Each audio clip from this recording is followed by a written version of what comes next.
Thank you, Tom and Alan. I'm Meg Coker, Senior Director for Government Strategy at CenturyLink. I wanted to wish you all a good morning. And our speaker today, Lauren Stanton, is a Deputy Assistant Commissioner for Category Management in the Office of Information Technology Category in GSA's Federal Acquisition Service. The Federal Acquisition Service provides buying platforms and acquisition services to federal, DoD, state and local governments for a broad range of items from office supplies to motor vehicles to information technology and telecommunications products and services. Laura's guidance and oversight of our category teams will ensure that ITC continues to play a critical role in the administration's IT modernization efforts to drive a more efficient and effective government for the American people. Please join me in welcoming our opening keynote speaker, Laura Stanton, Deputy Assistant Commissioner for Category Management and IT Category, General Services Administration.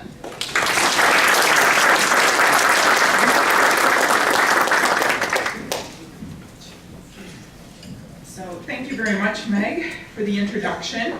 I always find the title to be a little bit of a mouthful with Deputy Assistant Commissioner of IT, of Category Management in the IT category.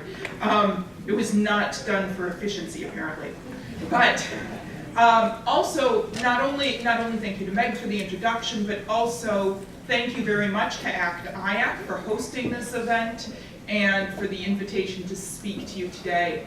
I don't know how many of you know that I started my career many years ago, fairly soon after the Baby Bell breakup in the late 90s, and spent about 7 years doing telecommunications acquisition. So during that time, it was when we were doing all of recompeting all of the local contracts because the markets were changing so rapidly as deregulation was occurring. It also was the same time that we were beginning what we're now ending, which is the set of networks contracts. So I was on the team that began the acquisition for those. And so it is a pleasure to be back in this world after a number of years of doing other things across GSA. I've also been part of the ACT-IAC world for a number of years. And as part of the Voyagers program, ultimately an ACT-IAC fellow. So it's great actually to see both of those communities coming together in a really nice way to continue to collaborate and continue to find ways that government and industry can work together to bring the best to the American taxpayer. So let me just say that makes it even more special that I'm able to speak to you today and talk about some of the things that we're really tackling. IT modernization has been a critical part of the administration's IT plan, and it's also been a big thought as we've gone forward in the telecommunications and the network services for the last few years. So I want to touch on a number of things that we're doing in GSA's IT category that feed into IT modernization. The first, I'll just sort of give you the quick overview. The first is talking about mobility and what some of our mobility opportunities are. Next, I want to talk about the EIS and modernization and how EIS is supporting the government's IT modernization, and then finally get into a little bit more on where we stand on the EIS transition, which I'm sure is on everybody's mind. We have time for a few questions at the end, and all of the hard ones I will be passing off to Alan since he's on here directly after me. But in all seriousness, please, happy to answer any questions that you might have. So, as I said, I've joined GSA's IT category about 6 months ago at this point. It seems like that time has gone very quickly. During that time, we had a 35-day government shutdown. I've been immersed in a number of new things and have been really drinking from the fire hose, trying to get my arms wrapped around all of the changes that have happened in technology and all of the changes that just from being part of a very large, important government IT organization. So I want to talk a little bit about some of the things that I've seen. On the mobility, I want to start with mobility. Clearly, really, mobility is becoming one of the key things that we've been talking about with the emergence, especially with the emergence of 5G. And one of the things that in FAST, what we've been looking at is on the IT side is how do our customers need and want to be able to access mobility services from all of you. And we're really looking at what do they need, what type of options do the agencies need in order to get the services they need to pursue their missions. And so with that in mind, we went ahead and revamped our, what had been the Federal Strategic Sourcing Initiative wireless BPAs into a continuously open special item number on Schedule 70 that really and that we announced in February. And this program really, it's always open because it's part of the Schedules program. And so it allows new entrants, it allows more access to come onto the schedule, to the SIN, but it also allows agencies to purchase really a broader portfolio of wireless services, including wireless carrier services that are going to allow for mobile security, Internet of Things implementation as we begin to move into the 5G world. And the agencies for the agencies who are ready, who want to be able to manage all of their own wireless services, this is key to being able to support that. But then we also, I think, the question that we're often faced is how do we handle mobility? You know, you have the SIN, you have EIS, sort of what am I supposed to do with both of those things? And we do have mobility services available via EIS too. That was one of the big changes with the new acquisition that when we put it in place. And the EAS offers the agencies really the opportunity to consolidate the mobility procurements in a single fair opportunity, which can increase savings to the taxpayer. And it offers the managed mobility services and the managed access wireless arrangements to be able to give agencies the flexibility to be able to manage their entire network more easily. So the objective here is really to allow the agencies to look at what their needs are and offer them ways to get to both sets to access the market regardless of what they actually, in a way that makes most sense for them. Moving on to EIS. So EIS has been really a landmark acquisition. We awarded it almost 2 years ago, it seems hard to believe, as a 15-year contract, and we ended up with groundbreaking record numbers of participants on the industry side, which is fantastic. Not only do we have the companies whose names we're very familiar with, but we also were able to bring in a couple of small businesses, a service-disabled veteran-owned small business, which is critical to being able to meet all of the socioeconomic goals and bring new entrants into this market. So what we also see is that EIS is key to the modernization. And the agencies also keep IT modernization principle. As we look at the transition, we're asking agencies to really look at how EIS can support the modernization of their infrastructure. So as they're looking at building their acquisitions, their transition strategies, how do they build in the necessary modernization to get them to where they need to be? And we also have been very clear that delaying modernization now, at this point, means that it'll have to come later after post-transition, and that means spending more money and increasing the federal, and also hindering the federal government's ability to perform mission-critical functions.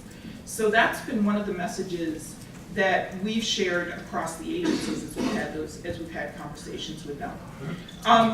We designed EIS as a total solution. I think many of you know that, and we really are looking at, as a total solution, how does it support that modernization, and how do we actually move expand our bandwidth to move away from the TDM technology that we have, moving away from the legacy voice services to really a unified communication services model, and leveraging the managed services opportunities similar to what I spoke about with the wireless. And we also want to be able to improve network security posture by embedding the network security components into EIS. So we really looked at how can we create an acquisition vehicle and a set of contracts that allow agencies to either design a total solution or get to the components that they need very easily. It also really positions us to the future. We did a 15-year contract, but we also acknowledge that the IT market is moving at warp speed. And so part of the challenge in any government acquisition becomes, how do you accept that you want to put a large contract in place and look at and manage the transition in an effective manner, but also how do you really accept that the government IT market isn't going to look the same in 15 years from when we awarded that contract and when we started it. So we really worked to build in the access to innovation, the flexibility for agencies to be able to access new and emerging technologies as the markets change, as technologies emerge that we may not even be thinking about in 2019. I'm expecting this world to look very different in 5-10 years. And how do we, and so making sure that we're able to modify, to be able to integrate those new services, and so that the agencies can continue to meet their missions through the use of EIS. And that was very much part of our thinking as we designed the contract. Some of those technologies were already starting to emerge, which is the adoption of 5G and software-defined network solutions.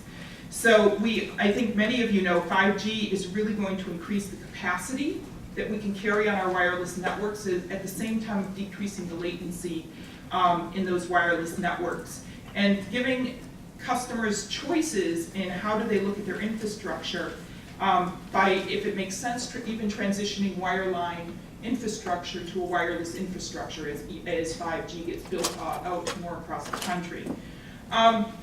This also is making it possible to really look at the Internet of Things and how do we expand the use of sensors, even inside, if we look at even basic science, how do we get remote sensors out there so we aren't sending scientists out to be able to gather information from out in the remote streams, but we're able to gather that information wirelessly through the networks. How can we manage our buildings in a way that we're able to get to know if there's water coming in, if there's been some sort of breach in that building. 5G begins to enable all of that capability, but the government needs a way to reach it, be convinced, know that, and be confident that it is secure, and also be confident in the information that's coming back is accurate. So those are all key aspects that we've integrated into the EIS contract, and that we're also looking really at 5G is going to be enabling for us.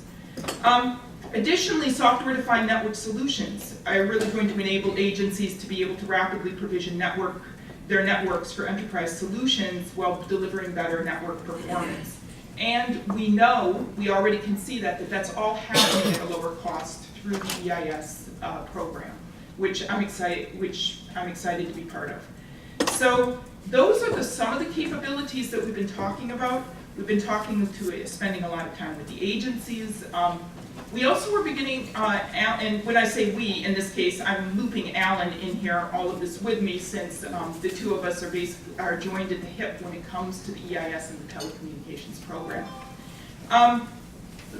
I think that what's also on everybody's mind is all that is great, and so how do we get there from here? We're still pretty early in the EIS transition, and so I wanted to talk back in December. I think many of you know that we decided at that point to extend the networks contracts for an additional 3 years to expire in 2023 to allow time for the agencies to complete their acquisitions, but really then take the time, spend less time on the acquisition side of it, but then really take the time on the back end to allow them to have the opportunity to transition and modernize their networks and take the time that they needed there.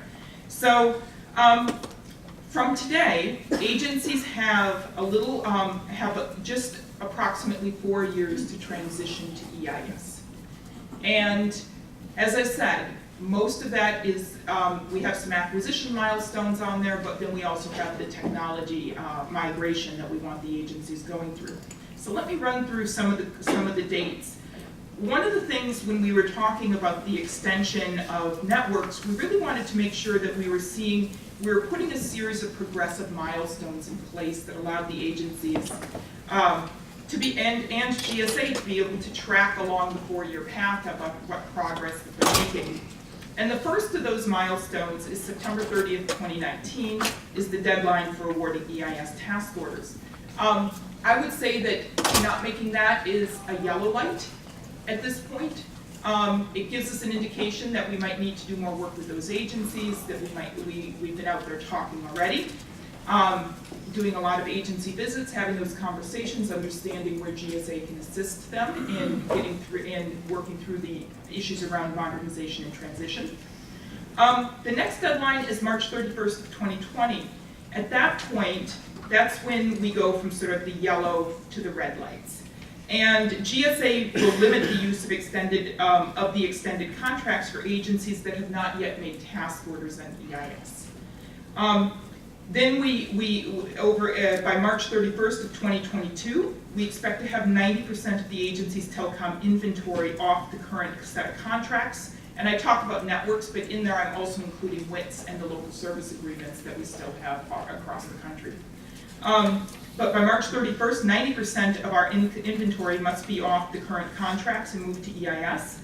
And then May 31st, 2023, the current networks, WITs, and local service agreement contracts are going to be expiring. So we've put those out there so that the agencies, and this is also all on our Interact postings for those of you who are busy writing down dates.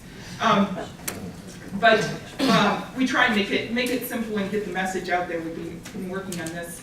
But we're really looking for agencies not to come down to that March 31st, 2022. But we are looking to make sure that we are seeing the continual progress so that we have everybody where they need to be on the EIS contract, taking advantage of the new services, and really looking at having that modernized network so that they can deliver the services to the taxpayers that they need to be doing. So those milestones are to give agencies something to measure their progress against, and not meeting those milestone dates, as I said, sort of this September 30th date is a yellow light to us. Not meeting the March date is a red light. And it means that an agency then may not have the time that they need in order to do the 3 years transition to get onto EIS by the expiration of all of the contracts in 2023. Any agent, we've been out there talking, and I will say it again to this audience because you reach many more people than we're able to reach. We're out there talking to the agencies, but please let any agency know that's struggling to meet the roadmap that I just described, that they should be reaching out to GSA for us to help to be able to understand what the challenges are, to be able to provide individual support and consultation across and how to get to the networks, how to get to the EIS transition. I've touched very briefly on what I see as sort of the goals of EIS, what the capabilities are. You are going to be able to hear more about that in the next panel that's going to be led by Alan Hill. And I already talked a bit about that Alan and I are joined at the hip. So I arrived about 30 days before Alan did, and I was very excited to see him joining us. He came from the Department of Education with a number of years in the private sector, and then ultimately also after 20 years in the Air Force. So I know that we are very excited to be attending to have Alan with us, and also to be attending this conference today. And with that, just want to sort of use this time now to answer any questions that you might have about any of the topics that I just covered in the last few minutes. So thank you very much.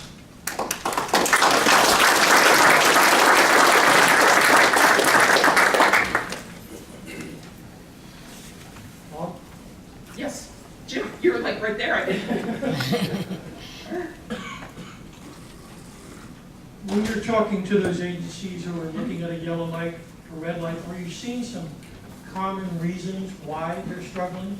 Is it other priorities? Is it people retiring, transitioning? And are you thinking with those agencies who are still kind of in the red light area of doing something different? Perhaps 2 cabinet agencies using 1 RFP to evaluate and award separately? So We have seen a couple of common themes. We've been, obviously, in some cases, the lapse of appropriation slowed things down a little bit. I think there are a lot of other priorities at the moment. We know the list of IT modernization that is everybody focused on a number of issues. There's also, I think, just sort of the opportunity to make clear EIS. It has how we structured some of that to make sure that the contract stays refreshed. And we stepped outside, not stepped outside of, that's not quite the right word, but sort of helping some of the other acquisition components understand exactly how EIS is designed to make sure that we have the continual competition, that we have the new technologies coming on board, the refresh cycles. So some of the conversations are focused on things like that. So a number of things, but it's really sitting down and talking, and sometimes the issues just are things that GSA can answer very quickly by just putting in touch with our acquisition workforce or helping them talk through it. And we can move those barriers. I would just offer if there's anything else that client can do to help that. Yeah. I do want to touch on one area. You talked about the potential of shared RFPs and what's the opportunity to do that.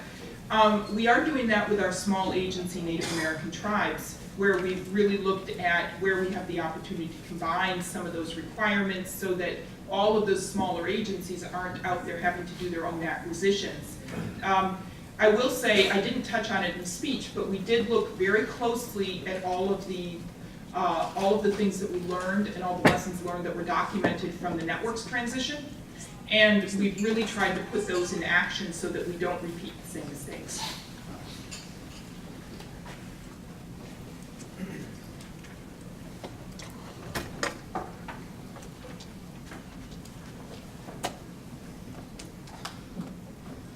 All right. Does this mean the last call?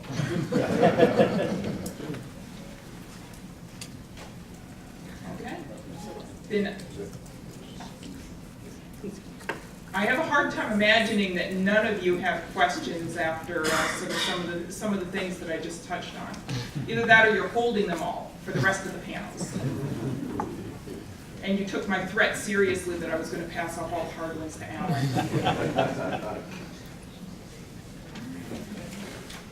All right, with that, then let me say thank you very much for the opportunity to join you today and begin to get closer to this audience. I look forward to continuing to work together in the future and build closer relationships. So thank you.